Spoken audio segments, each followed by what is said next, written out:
Life is a bunch of casinos.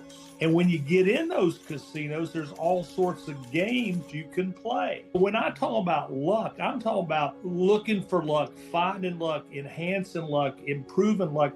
And it's the same as a casino. You talk about there being really three types of luck. Well, the three types of luck are pure luck, planned luck, and practice luck. Pure bad luck is being struck by lightning. Pure planned luck is Ben Franklin looking up in the clouds and seeing all this movement and taking a kite and a key. And practice luck is we watch people, football teams are down with 60 seconds left in the game on their own 5-yard line and 95 yards to go, and they go down the field, boom, boom, boom, boom, boom, boom, boom, and score. And you go, that was lucky. No, it wasn't, because the last things these pro teams and college teams do is they run 2-minute drills in practice over and over and over again. So how do you feel about how critical it is for someone to either build a personal or business brand or both? You know, my first year, my budget was $100,000, and this year we'll spend $600 million in advertising.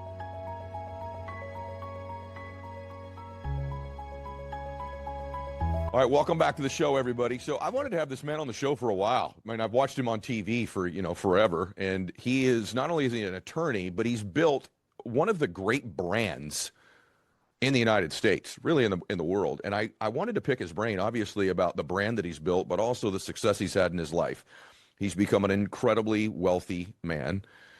He's also helped other people get very wealthy as well. But he's somebody, right when I tell you the name of his company, the name of his firm, you're going to know it immediately. And I can't wait to pick his brain. He's written a bunch of books, but the one we're going to talk about today is called Life is Luck, from Morgan & Morgan. Mr. John Morgan, welcome to the Ed Mylett Show. Good to be here. It's great to have you. You're looking all relaxed there in Florida, and I'm over here working in Cleveland. So hopefully we'll make some magic today. So I got to be honest with you. I was going to have you on because I've always been a fan of your work. And then I heard the title of the book about luck, and I'm like, I don't want to bring a guy on that wants to talk about luck because that's going to discourage people, right? And then I read the book, and I went, okay, all right, that makes sense to me. So let's define a few of your philosophies first. In the book, which is brilliant, by the way, you guys, go get it, you talk about there being really three types of luck. And so I wish you would illustrate that for the audience and then give some depth to it, because it's really awesome. Well, the three types of luck are pure luck, planned luck, and practice luck. Pure luck, and by the way, luck can be bad luck and good luck. Sometimes people think luck is always good luck. No, luck can almost be bad luck. Pure bad luck is being struck by lightning. in Florida, that's pure luck. Right.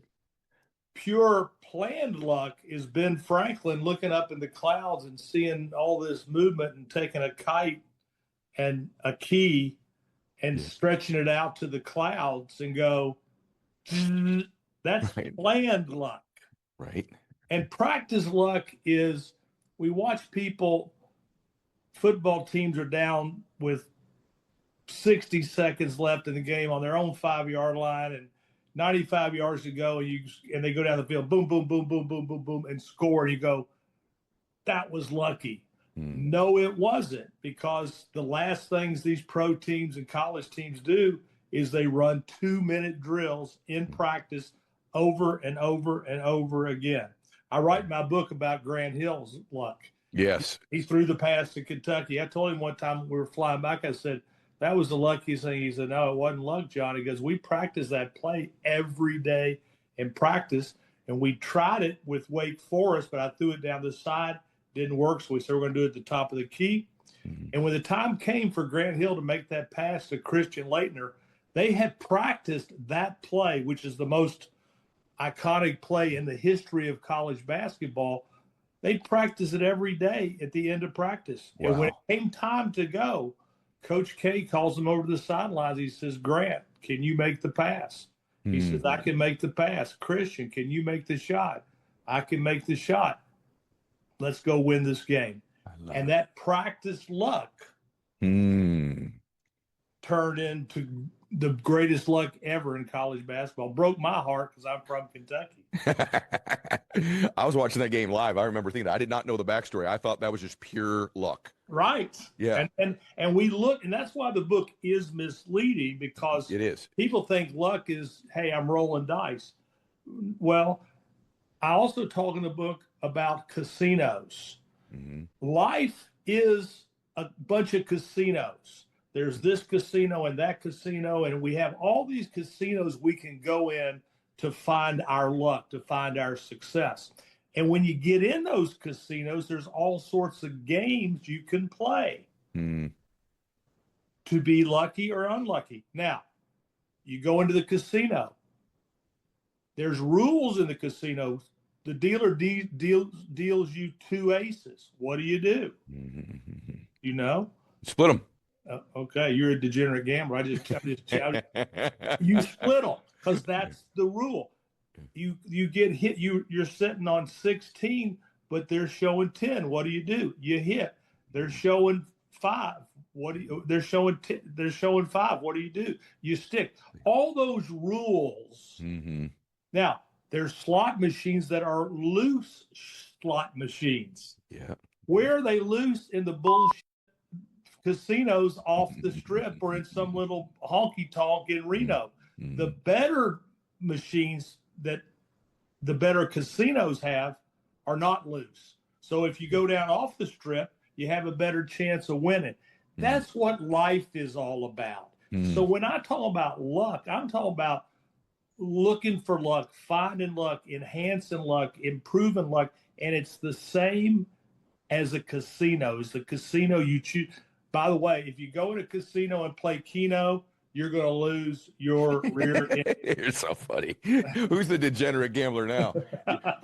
But your point is really well taken, in the sense that I want to pick that apart a little bit, and from a business perspective too. So one thing I find with this like Instagram entrepreneur era is, I think people think winning in business is a whole lot easier than it is in the real world. That's number one. And one thing that you have to do if you're going to be a degenerate gambler, or a gambler in general, is have some risk tolerance. So I see a lot of people that say, I want to be wealthy, I want to be successful, but they want to keep their foot on first base before they go to second. They're afraid to get caught stealing, theoretically. And so talk about risk, how that's applied in your life, and also the fact that preparation minimizes that risk, but you still have to take some. What about those two things hand in hand? Well, the famous quote from, I heard it first from Darrell Royal when he was coaching Texas, that, luck is when hard work and preparation collide. We've all heard variations of that. But what I would say about risk is there are some risks, there are small risks, and then there are some risks that I talk about in the book called moonshots. These are BHAG, big, hairy, audacious goals. And so there's 2 different ways to look at it. A moonshot is when you fail on a moonshot, the rocket blows up and you die. And you have to be aware that you might die. And if you're going to die, have a plan B that you're not going to be totally dead. So one of my moonshots years ago is I built this attraction called Wonderworks. I had, and the house is turned upside down. It's like a science center. I built it 30 years ago. I raised money, OPM, other people's money. If you don't have money, that's how you get money. And it turned out now, if I'd failed, I don't know what I would have done. That was a moonshot, but it made it. And here we are 30 years later. I got 6 of them, and we have no debt, 33 million in EBITDA. Wow. That moonshot worked, but that was a very risky. For most businesses, I talk about bullets before bombs. Okay. You kind of got to go in small, test it, and then expand it. But just like the casino, there are rules in life. Location. The greatest concept in the world won't fix a bad location. True. One of the mistakes I made in one of my businesses, I built a little amusement park, but I didn't have enough parking. So I've revised that to location, parking. If you don't have parking, people can't come. And then the other big mistake people make is undercapitalized. They start thinking we're going to come in, this is going to be popular, we're going to make money, and we're going to pay for some of this out of our cash flow. Yeah, that's right. Look, in America, 25% of businesses, small business, go out of business year one, 43% by year 5, 65% by year 10. And that doesn't count that they might have been better off working for somebody and just making a salary when it's all set. My daughter had a boutique, and she liked it, and she was lucky that she had me as a father, because she would have been better to gone and take the job with Ann Taylor and moved to Atlanta. She'd have made more money than we made at the Violet Clover. Yeah. But it was a win for me because I kept her in town. Yeah, I relate. I got to see her. I didn't want her to go to Atlanta. Yeah. But there was she worked her butt off. Yeah. Retail's hard. How do you know? Like, someone's listening to this. I think that's a great point. And I've been asked this question for 20 years, and I don't know that I even believe my own answer half the time. How do you, and I wonder if you have a really strong opinion about this, how does someone know if they have the juice for that? Like, to be an entrepreneur? I mean, there's really, what's never celebrated is being a great number one or a number two at a very successful company. You get most of the upside with almost none of the stress or the risk that comes with it. But and by the way, we should celebrate people that the number 1, 2, or 3 at another company more often than we do. It's all of us, the theoretical, the rock star entrepreneur that had this big cash out. But these people behind the scenes that help you and I build what we've built, we wouldn't have it without them. But how does someone, do you have a test? How do you know which one you should be? Who should be an entrepreneur and who shouldn't be? Yes, I do have a test for that. And listen, you're right about that, because when I look at my organizations, if I miss 2 or 3 different people, I don't have the success I have. Likewise. Sometimes I watch these football quarterbacks giving all the thanks to their offensive line without my offensive line. Mm-hmm. And I used to think that's just BS. Mm-hmm. But let me tell you something. It's true. It's true. Yep. If you don't, and that's why they buy them all Rolexes, and that's why they take them out to dinner before every game. Look at Brady's 10 Super Bowls, the 7 where they could block, he won, and the 3 where they couldn't, he lost. And look at Mahomes. And look at Mahomes. I mean, all of it. And that offensive line, if you don't got that offensive line, you're going to be sacked. In your business, you mean. In your business. You got to have that support. Now, why do I call the book Life is Luck, Lessons from a Paper Boy? Because here's what I believe. I believe that some of us, and this is a lucky part, were born, just like Shaq was born 7'1", some of us were born with an entrepreneurial seed. I had a paper route. I don't know what you had at 11 or 10.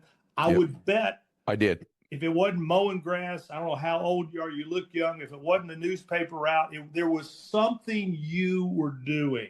I'll meet you in the middle. I had a baseball card business, an auto detailing business, and I sold sodas at the golf course. I'm right with you. I had that gene early. I'm not surprised. Yep. And Warren Buffett calls it the ovarian lottery. Some of us just get this thing. Yeah. And most kids aren't working.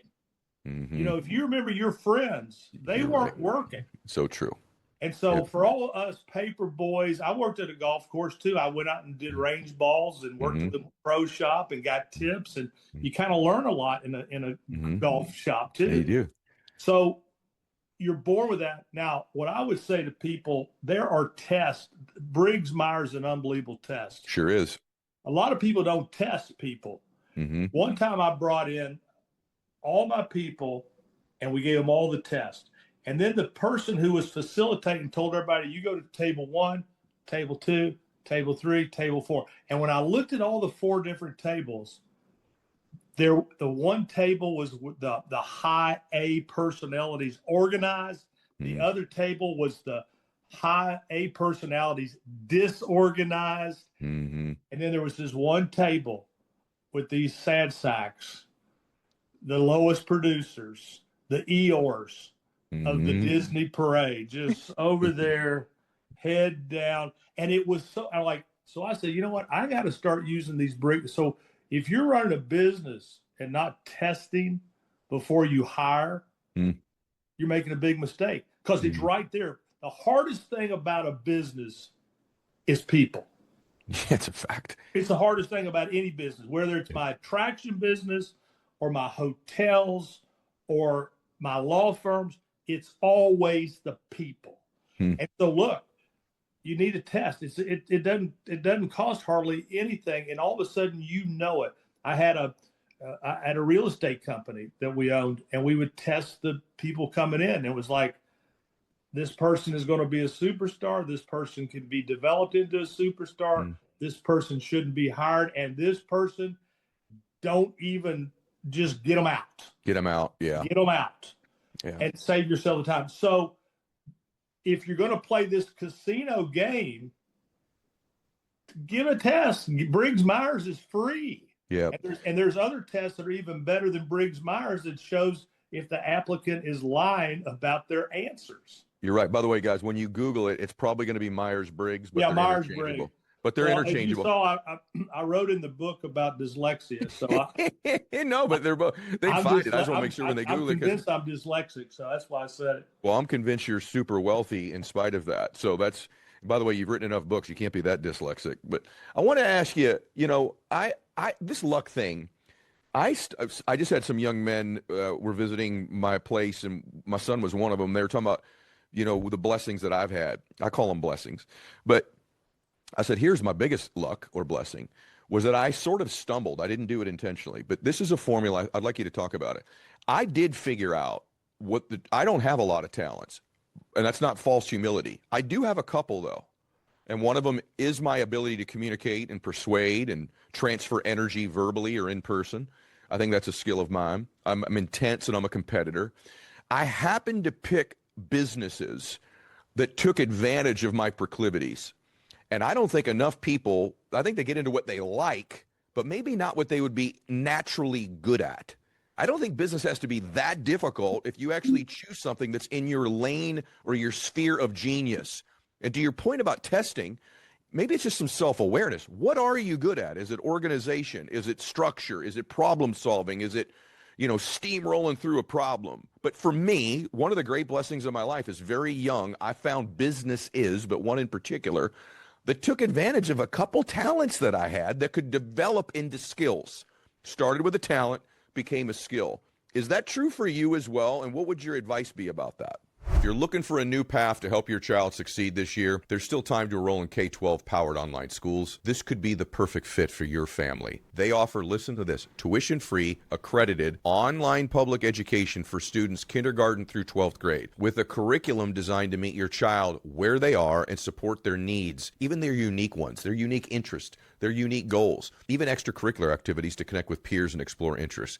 K-12's dedicated teachers are trained in virtual instruction and provide real-time support. It's great. All in one setting, online, for your family. You can do it at home or anywhere there's internet. Plus, K-12 has been a leader in online education for more than 25 years, so it's not an experiment. They get this stuff. 3 million students and counting. And it's not too late to enroll for this fall. See how K-12-powered schools can help your child thrive this year and beyond. Enroll online today at k12.com/Mylett. That's the letter K, the number 12.com/Mylett. k12.com/Mylett.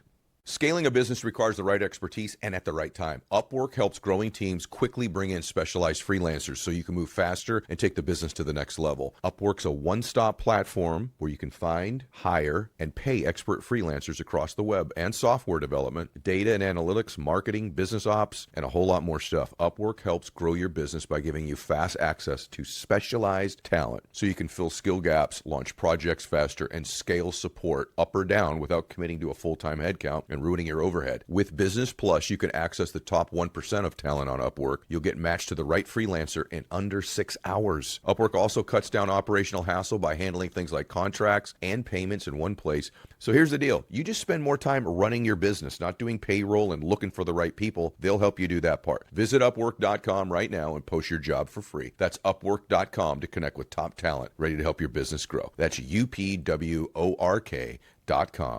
Upwork.com. It's very true. And look, my talent has been, I'm a connector. I like people. Being with people it charges me up. Interesting. Some people don't like to, are introverts. That's me. Okay. Are you an introvert? Very much so. Yeah, it drains me. I would never have said that. I never would have thought that. I know. So you're an excited introvert. So I am. Here's the thing I'd say about that. First of all, you got to know who you are. Yes. You got to know, you got to be, and the most dangerous person in the world is the person who thinks he's something he's not, or thinks something not. So what I say to that point is this: you got to know who you are. I know this for a fact. I'm not that smart with tests. Mm-hmm. I'm not that smart in math or science. I just know it. Mm-hmm. But here's the thing: I am smart enough to know what I'm not smart about. And I'm smart enough to go find the people who are smart at what I'm not smart at. Yes. And so I read a book once on Rockefeller, and it's called Titan, and books as big as the damn Bible. And I want to underline one thing. They said, Mr. Rockefeller, you're not a geologist, you're not a scientist, you don't have an MBA, you don't have this, you're a bookkeeper. How did you build this incredible oil company by not being a scientist? Here's the only thing I underlined. Rockefeller said, I hire scientists. Yep. Very good. Yep. Okay. So look, by the way, Steve Jobs did not create Microsoft. Wozinski did, or whatever that guy's name. It's Apple, and it's Woz. Apple, You're exactly right. You're exactly right. Yeah, Woz was the guy doing it. That's correct. And Jobs saw how smart Woz was. That's right. That's right. He just harnessed Woz. That's, to me, I think you just called out the most perfect example of what you're describing, even in the book. Right. You had Woz and his genius, which was he could build those boards. It was a board company originally. And then you had Jobs, which was his marketing ability, his intensity, his passion, his energy. And perfectionism, relentless work ethic. You're exactly like 10,000,000% agree with you on that. Speaking of intelligence, I didn't know I was going to ask you this, but it made me think about it. I've asked it on about every 5th episode now if I have an entrepreneur on, which we're talking about intelligence here, knowing your own intelligence. We would have a really silly episode if I let you leave here and I didn't ask you about artificial intelligence, because it's obviously, I just was watching a clip right before I came in here of Elon, right? And I'm wondering how that's impacting your businesses and any counsel or advice you'd give to people about this wave we're currently in and where it's coming. Do you think it's overcooked, over-exaggerated, it's bigger deal, how it's going to impact businesses and yours? Well, it's not overcooked and it's not overhyped because it's here. And look, all I know is I'm probably on Claude 20 times a day myself. Wow. Okay. Just myself. And so once I gave a speech called The Stagecoach and the Train, and the essence of the speech was the stagecoach company heard about the train, but they never paid attention to the train. They heard it moved a few inches, but they were like, how's that train going to go over water? How's that train going to go around mountains? How's that train going to go through mountains? Look, we're at the stagecoach and the train moment right now. The train is leaving the station. AI. Now, the problem with AI is the same problem you had back in the 1860s with the gold rush. The same problem you had, with marijuana. Everybody wanted to get into marijuana because that's the next great thing. Whenever you have a gold rush, you're going to have more fool's gold than real gold. You're going to have more zirconium than diamonds. And for me, I'm not a gemologist. You spread all these things on and say, John, which one's a diamond and which one's a zirconium? I don't know. So I'll tell you what I did. I just recently hired a very, very, very expensive guy from Amazon that was in their AI. And why did I do that? Because I need a gemologist. I'm not a gemologist. I need somebody to tell me what are diamonds and what is zirconiums, what's fool's gold and what's real gold. So what I would say to everybody is this: look, it's happening. I mean, I'm already using AI in my call centers. We get 3 million, 4 million calls a year And so we're trying AI out right there, right now. But Wow. it is going to happen in a very big way. I can't tell you all the different ways I could use it in my law firm, but I'm already using it. But the big thing to be careful about is don't run out just because it's a fad, just because everybody's in AI. It's like, listen, I don't know if I offend anybody when I say this, because it's like crypto to me. Mm-hmm. I don't know. Mm-hmm. And if I don't know, I don't buy. Mm-hmm. And when Lamar Odom is selling crypto, I'm also not interested in that. Yeah. It seems like everybody's selling crypto's got gold chains and Russians in the front seat of a Ferrari. So I kind of always watch who's selling what. And to me, the guys that are making money in crypto are the tolls getting it coming and going. But I don't understand it. And I tell you, I'm tempted to go there. And you know what? You know when you lose money? When you're greedy. When you're greedy. And my greed pushes me towards crypto. Yep. But I got to keep saying to myself, John, you don't even know what it is. Yeah. So if I can't explain it to myself, and listen, I've been into Claude many nights trying to understand crypto. Somebody needs to write a book. They used to have all these books for dummies. Somebody needs to write a book called Crypto for Dummies. It's true. So I can understand it. Well, when you figure it out, send me an email or call me, because I'm in the same boat. And by the way, same exact thing. I've dabbled, but I really don't know. And I certainly don't want to miss out on that gold rush, but I also don't know that it's not fool's gold. And I just literally don't know. I want to ask you something. Sometimes we can overcomplicate things in business. And one of the things I admire something about you, I want to just tell you this personally too. When I meet somebody young, or even that's coming in the scariest person to me, and you talk about this in the book, to compete against, like if I have to compete against a company or a business or a person, the scariest person for me is the hungry one. Like they're hungry, right? Like it's an underestimated, undervalued trait. Hunger, desire, like just flat out. It used to be talked about all the time with Napoleon. Now it's desire, like someone who wants it so bad, they'll sleep in the office. And so I want you to talk about that, but also in your case, I don't know how old you are either, but we're both not young guys. Like this, we're taking a Saturday right now and we're helping people. You're still hungry. And you've been in the metaphorical sense financially, a very well-fed man. You're incredibly wealthy. You built all kinds of different businesses. There's something in you that's that dog that got, that thing, right? Like talk about that. One, how important hunger is. And two, how have you kept it as you've had so many successes in your life? Well, the very first book I wrote was called You Can't Teach Hungry. Okay? And sometimes people would say, what does that mean? And I would say to them, if I got to explain that to you, don't read the book. Don't bother. Because it's just something in us. It goes back to the paper boy. It goes back to you at the golf course. It goes back to me selling candy in school. There is just something there. Look at your face change even when you start to talk about it. Right. There's just something there. And what it really is, I think at the end of the day, you get to a point where, how much is enough? And, I used to think, at one point I thought 10 million was enough. And then I thought 30 million with your house paid off is enough. 30 million with tax-free bonds, get you 1.2 million a year free. And, I'm living like a sheik on 1.2 million. I mean, with my house paid off, because the number one check we write every month is the mortgage. But then what happens is you keep going. And this is why I write in the book a little bit about youth sports.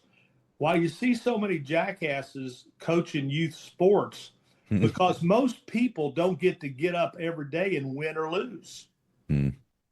But in business, we get to win and lose, or win or lose every single day. That competition, that having an idea that this is a great idea. I just rolled out a new concept called Downtown Flavor Town, and it's with Guy Fieri, and it's basically Guy Fieri meets Dave & Buster's.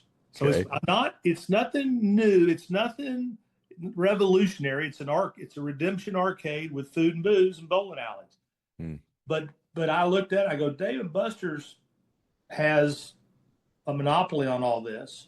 What if I took a figure like Guy and matched it with that and my expertise? And so I've built two of them. What I get, and last night yesterday I did $122,000 in my location in Myrtle Beach. Every morning I wake up and I love it. Numbers.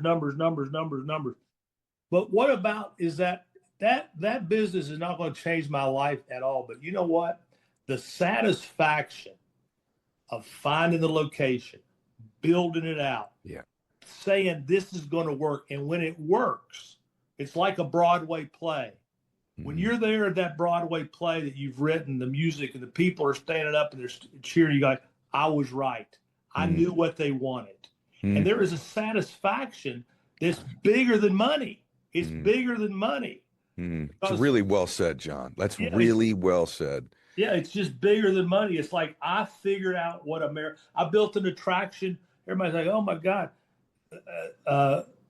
Called Alcatraz East. It's a history of crime and punishment in Pigeon Forge. And I built it. First, I failed. I built it in D.C., and I write about this in the book. I built it in D.C. I called it the National Museum of Crime and Punishment, but I couldn't do the building. I should never have gone to D.C. location. It's too many things are free. D.C.'s tough. But I built this masterpiece. Now, the other thing about luck that we don't talk about is failure can still be your friend. Most people never use failure for the next thing. But I took that failure in DC. I go, you know what? This was a masterpiece. I moved everything to Pigeon Forge, a tourist town. I built what looks like a prison in the 1800s. Call it Alcatraz East. It's the history of crime and punishment. The exact failure, I mean, everything in it's the same, is printing money in Pigeon Forge. Printing money. But I had to take that failure. I had to get over that failure and believe in what I had done, and then take that failure, rework it in a better location, in a better city. And so I would say to everybody out there, it's very important that your failures turn out to be assets going forward, because if failure just freezes you and puts you on the sideline, you failed for no reason. You got nothing out of that failure. It's really, really great point. I'm really glad that you said that. This is a little bit becoming like a masterclass on life and business. Morgan & Morgan, of all your businesses, almost no one listening to this has not heard of them. And I want you to speak to this for a second. I just really want to know your opinion. When I got into business, I'm 55. So when I got into business, it was more important who you knew. Like, could you make connections, right? I feel like something's happened the last 10 or 15 years where it's not who you know, it's now who knows you and branding. How do you feel about that? Like, did you intentionally build this brand? And when you're building these other businesses, you've dropped the name specifically a couple times here, which is smart, right? So how do you feel about how critical it is for someone to either build a personal or business brand or both? Most customers are waiting around for a call back. Maybe they're trying to book an appointment. Maybe they're looking for a quote. Maybe they just need help now. If nobody answers, they're calling the next business on the list. That's why today's episode is brought to you by Quo, Q-U-O, the business phone system built so you never miss a call. All your calls, texts, voicemails live in one place so anyone on your team can pick up a conversation, see the full history of it, and respond fast. Quo's the #1 rated business phone system on G2, trusted by over 90,000 businesses who rely on it to stay reachable all the time. And by the way, look professional. Set up in minutes on any device, Quo's built-in AI agent handles after-hours calls, answers your questions, and even books appointments so you never miss a lead, even when your team's offline. It's a game changer. Money's on the line here. Always say hello with Quo. Try Quo for free plus 20% off your first 6 months when you go to quo.com/Mylett. That's QUO.com/Mylett. So I get asked a lot, what do your guests have in common that have been on the Ed Mylett show the last 10 years? I'll tell you one that'll surprise you. Most of them have been to therapy. And you know what? A lot of them are very successful because of it. And I got to tell you, mental health is not something to be messed with. Finding a therapist hard enough, finding one that actually takes your insurance even harder. Rula does things differently. They partner with over 100 insurance plans, making the average copay, listen to this, $15 a session. That's real therapy from licensed professionals at a price that actually makes some sense. Think about it. You can use your insurance benefits to maintain your physical health, so why aren't you doing that for your mental health? So go to rula.com/Mylett to get started today. That's RULA.com/Mylett for quality therapy that's covered by insurance. Thousands of people are already using Rula to get affordable, high-quality therapy that's actually covered by insurance. Visit rula.com/Mylett to get started. That's RULA.com/Mylett. You deserve mental health care that works with you, not against your budget. Well, look, when I first started, there was no computers on our desk. So, I remember when I first saw a BlackBerry for the first time. I was at a Yankees game with some guys in New York, and they had all these BlackBerry. I was like, "What are y'all doing? What are these things?" They're like, and I was like, it was like being on Mars.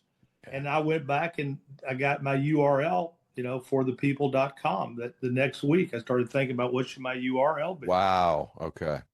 But in the beginning, Morgan & Morgan was me out there knocking on doors. I lived in union halls. I went and shot pool and threw darts and played shuffleboard with the plumbers and the pipe fitters and AFL. That's where the business came from. Okay. In 1979, the Supreme Court said lawyers could advertise. You couldn't even advertise up until 1979 or 77, and Bates versus Arizona. And then I go, well, so there was other firms that were advertising. I didn't want to be a TV lawyer. I thought that was beneath me. But all these TV people were getting cases and they were sending them to me. And I was living out of not their good cases. Right. I was like, if you're driven by and see a guy in a dumpster eating a Whopper, that was me. I was eating half-eaten Whoppers out of the dumpster. But then I saw what was happening. The stagecoach and the train. And the train was leaving the station. Interesting. And I had to make a decision because I didn't want to do it. I had to make a decision. Do I get on this train? Do I ride this stagecoach, into the sand? And I decided to do it. And as it turned out, it was a big decision. I remember me and my wife were at the beach and the kids were little and, it was risky. And I said, but I use those words, the train is leaving the station. And so I did it. Today, if you ask 10 people who started Amazon, I don't know how many people could say Bezos. Right. It doesn't even matter. Right. And we don't care where the stuff's coming from. All we know is when we type in, suntan lotion, somehow it's at our doorstep before we go to sleep. Right. We just want it now. So I was good at marketing and I kept plowing my money back into. People ask me all the time, how do you scale? The best way you scale is when you're young, take your profits and feed the businesses. A lot of people take their profits and buy boats and buy cars and houses they can't afford. I didn't make $1 million till I was 41 years old. Everybody thought I was making all this money. No, I was flooding my money back in, Orlando, then Tampa, then Jacksonville. And now, my first year, my budget was $100,000, and this year we'll spend $600 million in advertising on all things, all places. So look, marketing is here. It's here to stay. And the good thing about me is my firm has had such great results through the years that we have a lot to talk about. And at the end of the day, the proof's in the pudding. Guys, I just want to step back because you're in a lengthy interview here. That lesson of investing back in. My father was not an entrepreneur, but he was a smart guy. And when I'd be making money, I'd say, Dad, should I buy this? Should I buy that? My dad said, I'd put that money back into the thing you control, that you can drive the earnings on. And I'm sitting here today in this conversation with this other very successful entrepreneur because I did exactly what he said. I took money back into that business. I tried to expand it. I tried to put capital in a place I could control its growth the best, not in some other company, not even, that doesn't mean I didn't buy a bunch of investments, life insurance and real estate as I went along. I did, but my main investment was back into my own business on a very regular basis. Here's one thing that people forget about that. Every dollar you put in, you get to almost immediately write off 40%. People do forget. Yep. That's a big lesson. Think about this. Think of every dollar you put in the stock market. Yep. You got to deduct 40%. Yep. Well, the best stock market I've ever invested in, you're looking at it. And I will bet you this, the best stock market you've ever invested in, yep. I'm looking at it. Yep. I'm going to tell you right now, this last 5 minutes, by the way, no one's ever said what you just said in the history of 900 episodes on the show.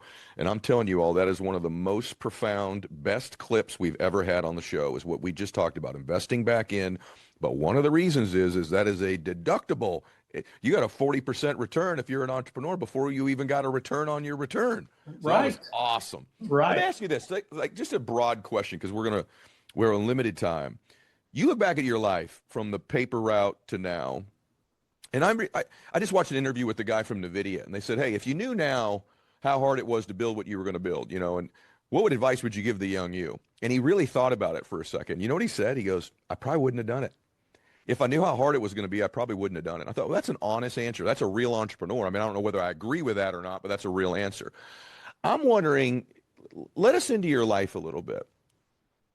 Has this been worth it? All the risks, all the ups and downs, by the way, here's what I know about you because you're an entrepreneur. You've had people betray you. You've had people talk bad about you. You've probably had litigation. You probably had false starts. You probably had mistakes. You've probably had people take advantage. You probably made a couple bad decisions. All of that to say you're also one of the most successful men in the country in your own right. Is all of that crap worth it as you sit there at your desk here on a Saturday morning? Was it worth it? So someone listening to this is wondering, they're going through that hard part right now, and they may be negotiating in their mind, debating it. Should I keep going? Is this worth it? What's the honest answer? And I'm very curious to hear what you have to say about it because I don't know. Well, the honest answer is, like building that upside down house when I was in my 30s, I would never do it today. Mm-hmm. What we know is this: the reason insurance is so expensive for 16-year-olds. The younger you are, the more risk adverse you'll drive out and squeal out and take crazy chances because we haven't developed enough fear. And that's the advantage of youth. The advantage of youth is, when we're swinging that bat, it's like we're in a batting cage. We're just ripping. When you get older, you get a little bit more timid. The average, I write about music in my book. All the great music is written by people in their teens and 20s. There's not many people write songs. And so what I would say is, what I would say about that is, when I look back at all of it, and the same I guarantee for you, if somebody had said to you when you were 18, this is what your life's going to be, you would have said, how? Why? Right. Yes. What's a podcast? Right. And because here's what happens in our life. First of all, you've heard this said before, the journey is the reward. For me, the climb has been way more fun than getting to the mountain. I believe you on that with you. I do. The climb, it's the chase. It's getting to win and then going up and going up and going up and going up, and you're being successful and you're growing. It's the climb is the joy. When you get to the top of Mount Kilimanjaro, now you got to go down. That looks harder to me than going up. Or you can just stay up there and walk around in circles. Or what I choose to do is keep climbing new mountains like downtown Flavortown. Very good. Or new offices. So here's what life is. There's a great poem, and you've heard it, by Robert Frost. I came to a road, to a fork in the road, and I took the road less traveled. Yep. I think I took the roads less traveled.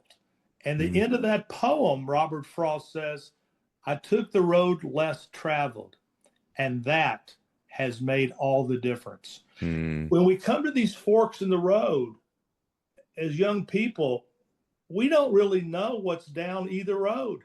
We don't really know. Yeah. We're looking at stars, but we might be walking off a cliff, or we might be walking into a gold mine. We don't really know. But sometimes you have to walk down that road to a dead end, and sometimes you have to walk back and keep walking down another road. That happens to us too. But the exhilaration of winning and the climb, you get to that next level and you go, you know what? I was right. It's way, way, way more important than money. Because for me, I don't live, I could live a much better life. But for me, the food I like is stuff like, cube steaks with fried onions and fried potatoes and cabbage. I'm not a caviar, guy. I'm from Kentucky. I like out of the pressure cooker. So good. Green beans in the pressure cooker. So that's what it is now. And, and listen, I will tell all the people who's listening, who's thinking about retiring, remember what Bobby Bowden said. Once you retire, there's only one more big event. That's good. I needed to hear that too, brother. Trust me. Sometimes I dance with that thought. And by the way, you don't have to do what we did. I mean, look, the grind in the beginning was unbelievable. And the way I look at my life now, it's like this. I'm not over in Afghanistan fighting hand to hand to hand. You got it. I'm over at MacDill in Tampa with drones, and I've got computers up. And at 12 o'clock, I leave the office and we go to Carrabba's for lunch. You're right. So it's all perspective.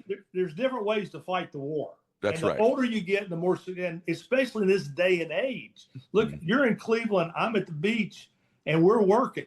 That's right. And what you're doing today is going to help your business, and what I'm going to do today is going to help my business. And we're still working. I was thinking too, I'm going to ask you one last question. Just sitting here listening to you, how cool it is that I do this, and yet it dawns on me periodically. How cool it is that people can listen into something like this. Say, this didn't exist 20 years ago, where you could listen to someone who's accomplished what you've done, and two guys just kind of chop it up about life and business and pull lessons from it. Like this age we're living in, if you really want to go for it, there's no shortage of information between AI, between a podcast like this. Like, this is just really a blessing. Like, even for me to sit here with you and have this conversation, it's like, what a great time to be alive and to decide to do something great and make your dreams come true. So that's how much I'm grateful for the conversation. True. And listen, and you're in the same boat. You're younger than me, but look, where do we get our information before? We just read books. Tons of them. Just I couldn't read enough. The Millionaire Next Door. Same here. I mean, I just reading, and now we get to watch Elon Musk or Jeff Bezos talk about, or Warren Buffett. You can't get enough of that guy. Yeah. And it's supplanted books to a degree. You're right. But by the way, you and I are both still avid readers, and that's one lesson too. I want to ask you this last thing. This is just has nothing to do with business. It's just like an eclectic thing. You're talking about how you like cube steak or whatever. You're a quirky, interesting dude. So my son, I said, find something on this dude I can ask him about that's kind of unique. And so you could collect art, which I'm sure you have done some. You could collect lots of different things. Is it true, and why the heck did you do it, that you own OJ's Bronco and Ted Bundy's Volkswagen? Is this true? Is that a fact? That's in my crime museum in Pigeon Forge. The grand finale, when you go, I got everything. You remember the movie when Al Pacino said, "Say hello to my little friend"? Of course. I own my little friend. You do not. I own it. I own Martin Luther King's death mask. I own so much memorabilia, crime memorabilia, but at the end, because I know people like cars. Americans are fascinated with cars. I'll drive out. There'll be people, with Corvettes, at a parking lot on a Saturday, thousands of Corvettes with the hoods. I'm like, what are they doing? But they like it.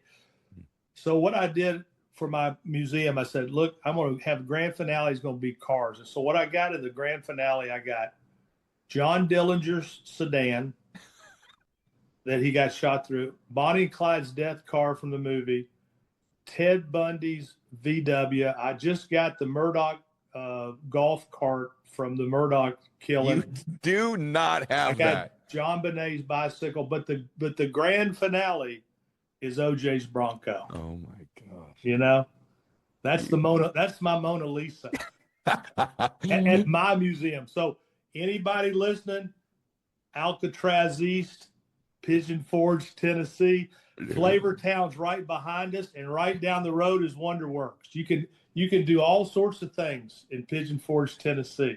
You're a force, man. Now, I've done a lot of podcasts. None of them have finished this way. That was damn good. Hey, John, I've enjoyed this very much. Me too. Thank you. Thank you. And by the way, everybody, John's book is Life is Luck. If you think this was entertaining, imagine the book. You're going to learn a ton as well. So, John, thank you. Everybody else, God bless you. Max out your life.